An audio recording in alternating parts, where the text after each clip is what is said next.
இயேசுவின் இனிய நாமத்துக்கு மகிமை உண்டாவதாக. இந்த நேரத்திலே கூட நம் கனிகளை குறித்து பார்த்து கொண்டிருக்கிறோம். ஆவிக்குரிய கனிகளை குறித்து நாம் பார்த்து கொண்டிருக்கிறோம். தேவன் நமக்கு கொடுக்கப்பட்டிருக்கிற கனிகளை குறித்து நாம் பார்த்து கொண்டிருக்கிறோம். இந்த நேரத்திலே கூட கலாத்திய நிருபம் அது 5ஆம் அதிகாரம் அதன் 22வது வசனத்தை வாசிக்கிறேன். தயவு என்று சொல்லப்பட்டிருக்கிறது. தயவு ஒரு தேவ பிள்ளைகளுக்கு ஒரு தேவ மனிதனுக்கு தேவன் கர்த்தர் கொடுக்கிற ஒரு தயவு. முதலாவது தேவனிடத்திலிருந்து நமக்கு தயவு கிடைக்க வேண்டும். தேவனிடத்திலிருந்து தயவு கிடைக்கும் போது கர்த்தருடைய கிருபை அளவில்லாமல் வெளிப்பட ஆரம்பிக்கும்.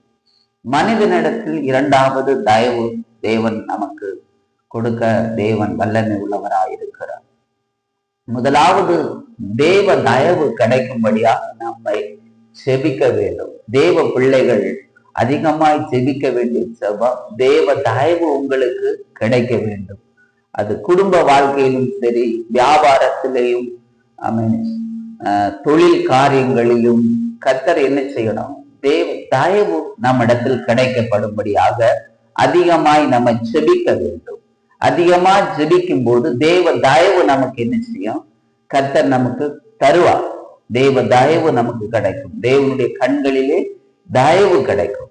அப்போது நம்முடைய இந்த பூமிக்குரிய வாழ்க்கையிலே அதிகமான ஒரு ஆசீர்வாதத்தை பெற்றுக்கொள்ள வேண்டும். தேவ தயவு நம்மிடத்தில் கிடைக்கும்படியாக நாம் அதிகமான ஒரு ஜெபம் ஏறெடுக்கப்பட வேண்டும். இரண்டாவதாக மனித தயவுக்காக நம்ம செபிக்க வேண்டும். கர்த்தரிடத்தில் ஜெபிக்கும் போது மனித தயவை தேவன் என்ன செய்வார்? நமக்கு கட்டளையிடுவார். அப்போது இப்பிரபஞ்சத்துக்குரிய ஆசீர்வாதங்களை தேவன் ஆவிக்குரிய கனிகள் வழியாக நமக்கு என்ன செய்வார்? இந்த தயவை நமக்கு தந்து கர்த்தர் நம்மளை ஆசீர்வாதமான இந்த பூமியில ஒரு ஆசீர்வாதமான காரியத்துக்குள்ளே கர்த்தர் நம்மளை நடத்துவார். அதற்காக பிரயாசப்பட வேண்டும். ஆவிக்குரிய பிள்ளைகள் எப்பவுமே ஆவிக்குரிய கனிகளை பெற்றது போதாமல் இப்பிரபஞ்சத்துக்குரிய ஆசீர்வாதங்களை நம்மை பெற்றுக்கொள்ள வேண்டும். நன்றாக நம்ம புரிந்து கொள்ள வேண்டும். கர்த்தர் இந்த வார்த்தை மூலமாக உங்களை ஆசீர்வதிப்பார்.